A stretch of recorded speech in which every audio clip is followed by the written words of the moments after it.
Serious, what's the worst thing somebody has ever done to you?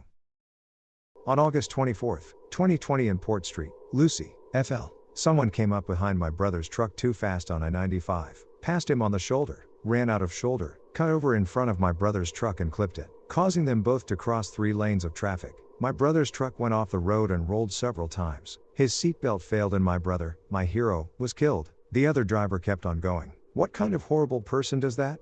There is no way they don't know what they did. There is no way. I'll never recover from this loss. I'm so sorry for the loss of your brother and your hero. Accused me of child abuse. I called the police because there were handprint-shaped bruises on my son after I picked him up from daycare. Since I lived on a military base and took my son to the military daycare, the military conducted the investigation and concluded that I must have been the one that hit him. They wouldn't let me see the daycare footage. I appealed it. I even showed my home security footage. But they closed the case with me permanently listed as a child abuser. My commander bullied me and referred to me as a child beater. And others in the unit asked why I wanted a second kid when I couldn't even take care of my first. My son was almost taken away because I did the right thing as a parent. I met another parent a year later whose kid was in the same classroom. And the exact same thing happened to her. I tried getting legal. CPS, the city police, and other family advocacy agents involved in the USAF shut it down every time. It's been 2 years and I'm still fucking terrified. I have nightmares of my son being taken away. I went to a therapist and I was diagnosed with PTSD.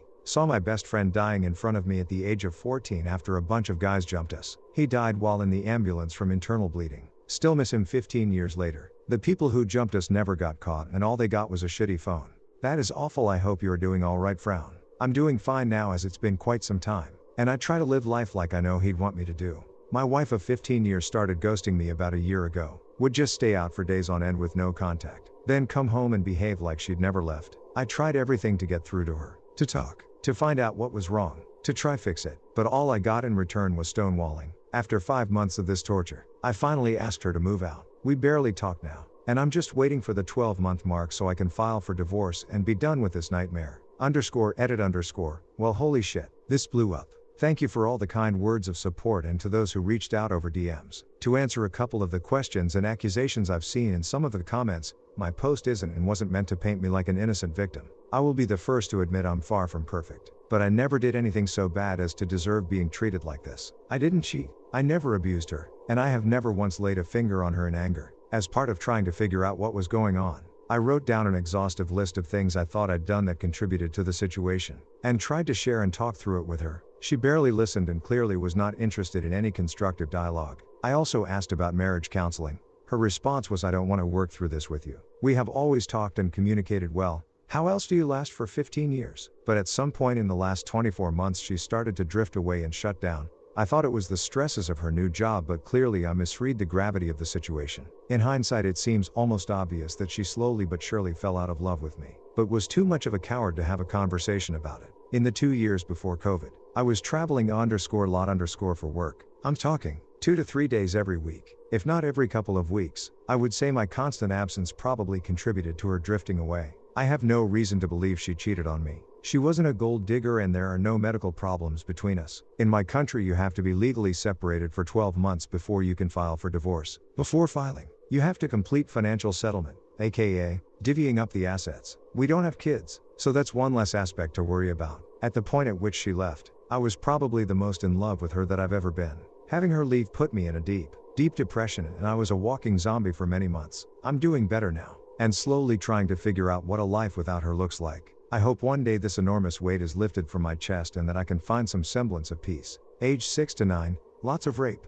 He would pass me around at parties for his old man friends. He'd make me shower with his son and they'd all stand there and watch. My mom won't tell me where he's buried cause I'll piss on his grave. I hope you died in pain, you piece of shit. He cheated on me for over a year with my best friend and then talked me into a threesome together before I found out they had already been having sex the whole time. I told my high school counselor that I was suicidal and that my mom wasn't much help. So she called CPS to talk to my mom. I knew nothing would, or should, come of it, cause all the abuse was mental. My mom made my life hell after that, and it caused way more problems. Years earlier, I told another school counselor that I wanted to be a marine biologist. She said I didn't have the upper arm strength, and I should pick something else. It destroyed me as a child. I can't believe they let her work at a school. My best friend got engaged to my rapist, got married. 6 months later I found out my then best friend as well as some of his work buddies were effing my wife while I was at work. Hurt for a long time, but it probably ended up being the best thing. Now on marriage number 2. Going on 11 years this November with an amazing woman and awesome kids. When I was around 8 to 10 years old, my dad's longtime girlfriend made me eat out of the trash. She had been emotionally abusing me since age 7, but this is one of most evil things I can think of.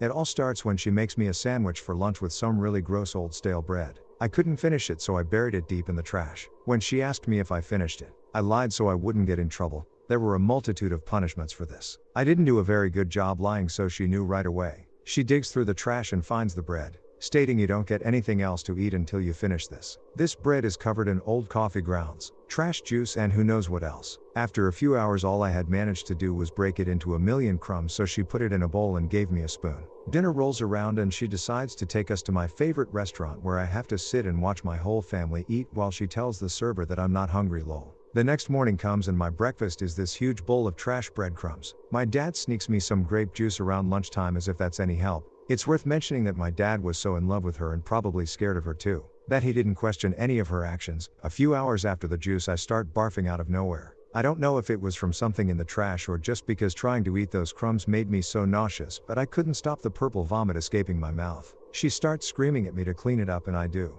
I guess the vomiting worried her enough, because after I cleaned it up, I finally got to eat something small before dinner, and still remember the joy I felt as I watched her pour the bowl of crumbs back into the trash. I brought this incident up a few years after it happened, and she yelled at me to get over it and to never bring it up again, because I was just trying to make her feel bad. 20 years later and I'm still sitting her like, WTF was wrong with her? Edit, forgot my own age, lol. My battery when I was in the army made a betting pool on when I'd commit suicide. I found out it had spread to the motor pool battery and a few NCOs at headquarters that didn't like me. I hear the pool got up to $5,000. They started actively trying to make my life worse by the end in order to make sure they won on their days. Things like getting my girlfriend drunk and sleeping with her, making sure I had staff duty every weekend, counseling me on things they made me do to give me Article 15 so they could put me on extra duty. One of the NCOs denied my leave request when my uncle died, and I overheard him bragging to one of his drinking buddies that the pot was as good as his. When I was in my early 20s, I was randomly assaulted while walking home after a night of drinking. I have no idea who it was to this day, but I was knocked out cold and later woke up lying in a pool of my own blood. What actually hurt more is that when I woke up,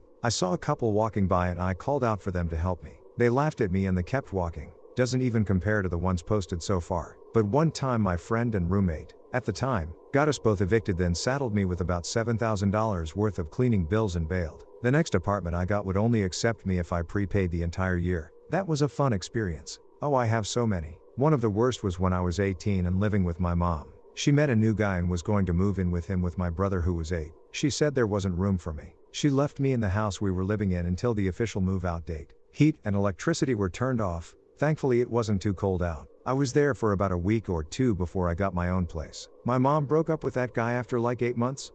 Had nowhere to go, so she moved in with me. It didn't last long and I moved elsewhere. It really summed up my entire childhood with her. Update, I didn't expect to get so many upvotes. Thank you for all the kind words. This was 11 years ago now. She did the same thing to my brother this past year and we don't really talk anymore. I'm a happy person now, aside from some anxiety and trust issues, lol. My girlfriend of 3.5 years revealed that she had cheated on me with dozens of people over the time we were together. My best friend, her ex-husband, my next-door neighbor, and dozens of randoms. She's an alcoholic. She gets blackout drunk and just seeks out affection from anyone that will give it to her. She has a son from her previous marriage that I've been a stepfather to. So many nights that she was just crashing at a friend's place. So many doubts. Should have listened to my doubts. Just left me to watch her son while she did whatever she felt like doing. Finally, she reveals it all. And then when trying to figure out what the hell our future is going to look like, she just takes off, drunk, and leaves her son with me for weeks on end. Just completely abandoned her life, her house, her job, and now just drinks and hangs out with her new boyfriend Enabler while pretending the old life never existed.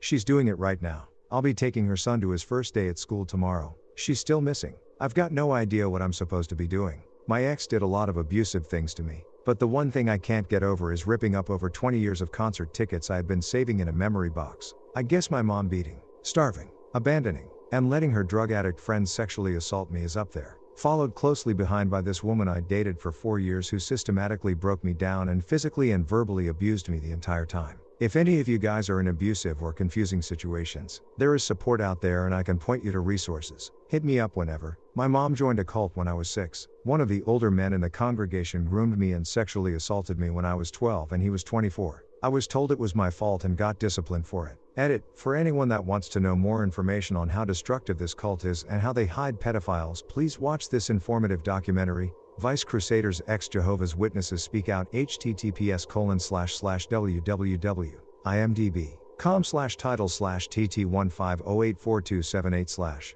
My biological mother killed my baby brother in front of me when I was little. Edit, I tried responding to everyone. Thank you all for the kind words and don't worry about asking details. I've spent a lot of time healing and who knows, it might help someone else on Reddit. How are you doing now? My wife's friend was just murdered by her husband a week ago and it was in front of their 11-year-old daughter. My wife has been pretty upset about this. She feels most terrible for the daughter who had to witness it and call the police. She has been worried about how this will affect the daughter long term. My grandfather committed statutory rape, did so from when I was 8 to 15. He's in jail now, but I'm still dealing with some of the mental and emotional problems. I've learned some self-defense to help me, but my therapist makes some money off me. When I was 17, a guy cut me off at the skate park. And so naturally I was like, whoa dude, but in a pretty chill shit happens and I'm just trying to skate here kind of way. He did not react that way at all, and decided it was time to fight. Then and there, as children on scooters darted around us and other dudes surrounded us, guy was easily in his mid-20s, covered in gang tats, and in hindsight only at the skate park to fuck with some West Side dudes and get into a fight, rob someone. As I went to put my hands up, someone in the crowd held my hands behind my back and homie sucker punched me and kneed me in the ribs. At that point his friend let me go and they both kicked me while I was on the ground. My friends got over there and broke it up before they could do more damage. But this fuck pulled out a big knife and everyone was just like, okay cool, thanks for totally ruining the entire day and vibe with your dumb gang shit. And he and his partner in crime just started grabbing random backpacks and shit before they skated away laughing. And this concluded easily the most cowardly thing anyone has ever done to me. Broke my nose and my jaw. And TBH, it was probably all just the plan. Dude who started the fight got shot and killed about 2 months later, and you know what? I don't give a fuck. The other dude is a heroin addict now, so good for him.